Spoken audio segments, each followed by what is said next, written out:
ನಮಸ್ಕಾರ ವಿದ್ಯಾರ್ಥಿಗಳೇ, square thread internal ಅನ್ನು ಕತ್ತರಿಸುವ ವಿಷಯಕ್ಕೆ ಸುಸ್ವಾಗತ. ಈ ಅಧ್ಯಾಯದ ಕೊನೆಯಲ್ಲಿ ನಿಮಗೆ ಸಾಧ್ಯವಾಗುತ್ತದೆ ಅಗತ್ಯವಿರುವ ಅಗಲಕ್ಕೆ ಇಂಟರ್ನಲ್ ಸ್ಕ್ವೇರ್ ಟೂಲ್ ಅನ್ನು ಗ್ರೈಂಡ್ ಮಾಡುವುದು, ಇಂಟರ್ನಲ್ ಸ್ಕ್ವೇರ್ ಥ್ರೆಡ್ ಅನ್ನು ಕತ್ತರಿಸುವುದು. Materials and equipment: tap or thread mill, tool holder, lead screw or thread chasing mechanism, single point cutting tool for lathe, thread milling for milling machine, precision measuring tools, cutting fluids or lubricants.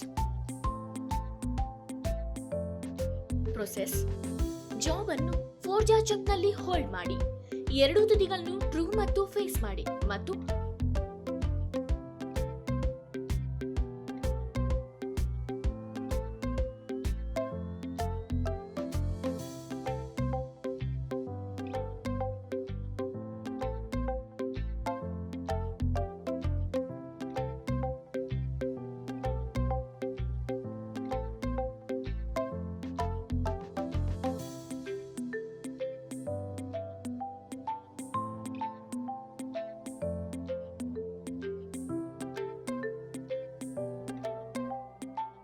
ರಂಧ್ರದ ಮೂಲಕ diameter 18 mm drill ಮಾಡಿ.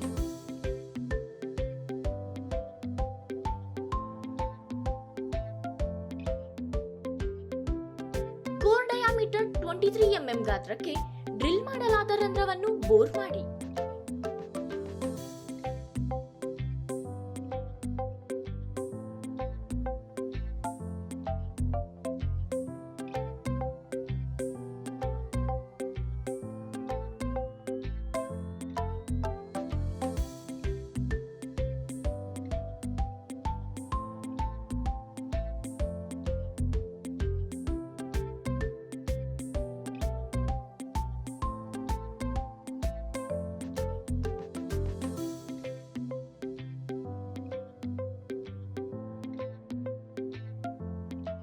ಮಧ್ಯದ ಎತ್ತರವನ್ನು ಸರಿಪಡಿಸಲು internal square threading ಉಪಕರಣವನ್ನು ಹೊಂದಿಸಿ.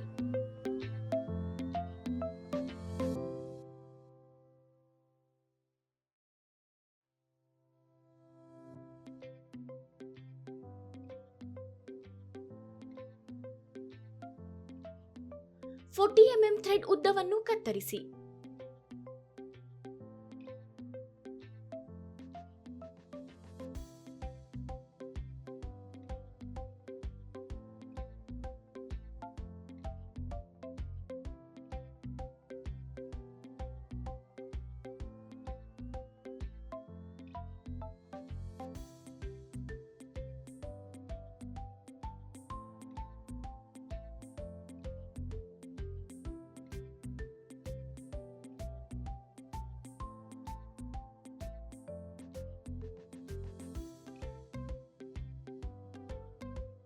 ಹೊರಗೆ 60 mm ಅನ್ನು 40 mm ಉದ್ದಕ್ಕೆ ತಿರುಗಿಸಿ.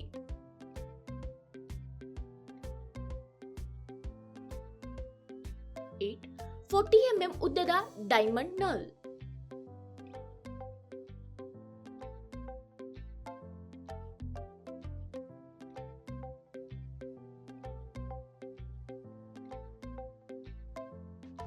ಎರಡೂ ತುದಿಗಳಲ್ಲಿ ಚೇಂಫರ್ 2 x 45 ಡಿಗ್ರಿ.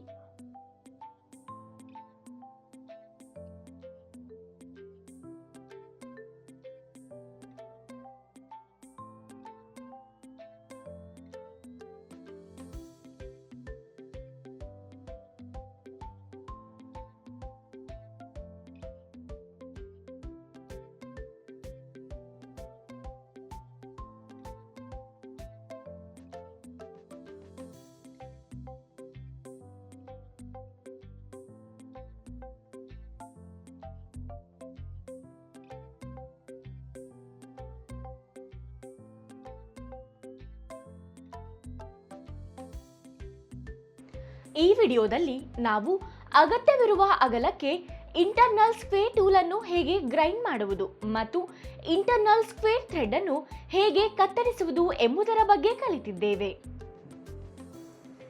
ನೀವು ಎಲ್ಲ ಪರಿಕಲ್ಪನೆಗಳು ಮತ್ತು ಅಧ್ಯಾಯಗಳನ್ನು ಅರ್ಥ ಮಾಡಿಕೊಂಡಿದ್ದೀರಿ ಎಂದು ನಾನು ಭಾವಿಸುತ್ತೇನೆ. ನಮ್ಮ ಮುಂದಿನ ವಿಡಿಯೋದಲ್ಲಿ ನಾವು ನಿಮಗೆ ಮತ್ತೊಂದು ಅದ್ಭುತ ಪರಿಕಲ್ಪನೆಯನ್ನು ತರುತ್ತೇವೆ. ಅಲ್ಲಿಯವರೆಗೂ ಕಾಳಜಿ ವಹಿಸಿ.